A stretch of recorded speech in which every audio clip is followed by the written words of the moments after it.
this topic. We start with some concerning trends when it comes to credit card debt. We're using the credit card more than ever. Do you want to guess, Faiza, what the average credit card balance is in Canada right now? Like total? Like the Per average person? amount that per person that they owe on the credit card. This is not a reflection on me because I'm responsible, but I'm going to go with like 5,000 maybe? You know, I would have said the same thing. It turns out it's $4,000 is Okay. the average. Good. I'm sure that's Better. it's higher for some people.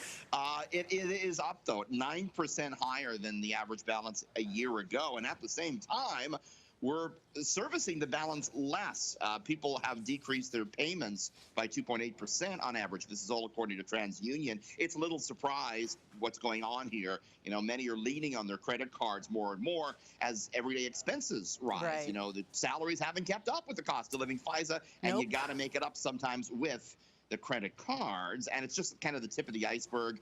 Mortgage debt also up, the average mortgage payment just over $2,000. That's Canada-wide. Certainly, it's more here in Toronto. Speaking of credit cards, Visa and MasterCard reportedly set to hike the fees they charge merchants, which could get passed on to consumers. So not a lot of good news here, unfortunately, Faiza. No, it's so easy to tap, but then you forget that a bill comes up at the end, right? I know, it's bad. That's why some people still use cash. It's easier to budget that way. Right, yeah, but that's not fun, Richard. So, No. yeah. Okay, let's talk about the big event that's set to take over the streets and theaters of Toronto. But getting a ticket won't be easy, Richard. It's never easy getting a ticket to anywhere anymore, it seems like. That's like your Beyonce shows you love going to. Oh, yes. More. That's what you're melting your credit card down on. Yes, scalpers going crazy at the Toronto International Film Festival this year, Faiza. Ticketmaster handling the ticket sales, and as is often the case, seats end up on the secondary market. Taking, for example, the opening night film this year, The Boy and the Heron, sold out on Ticketmaster, but available on StubHub for $700 each. Ooh. Faiza, put that on your credit card for us, would you?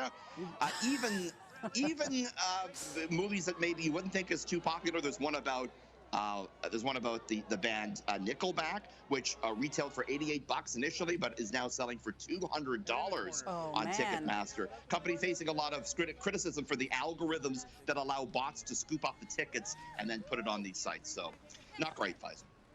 Not the best prices, yeah. But speaking of TIFF, Richard, if you do see Denzel, tell him Faiza says hi. You know the drill right now, right? You know me, I'm hanging out with Denzel. That's what I do. Exactly. Hanging out with the stars. Okay, we've been talking about concerts. Taylor Swift isn't only making big money this summer, she's also been racking up the air miles. It used to be when you'd go on tour, you'd stay in the tour bus, but not when you're pulling in a reported $3 million a night like Taylor Swift. Oh, wow. She's flying home after every show, Faiza. She has 2 private jets, both Dassault Falcons, and new analysis shows that they ferry her back to her own bed after every show. The planes have spent a collective 166 hours in the air this year, often returning her, it seems, to her Nashville, Tennessee home following every show, even if the show's on the other side of the continent. She's reportedly buying carbon offsets to try and deal with all the smog she's spewing into the air.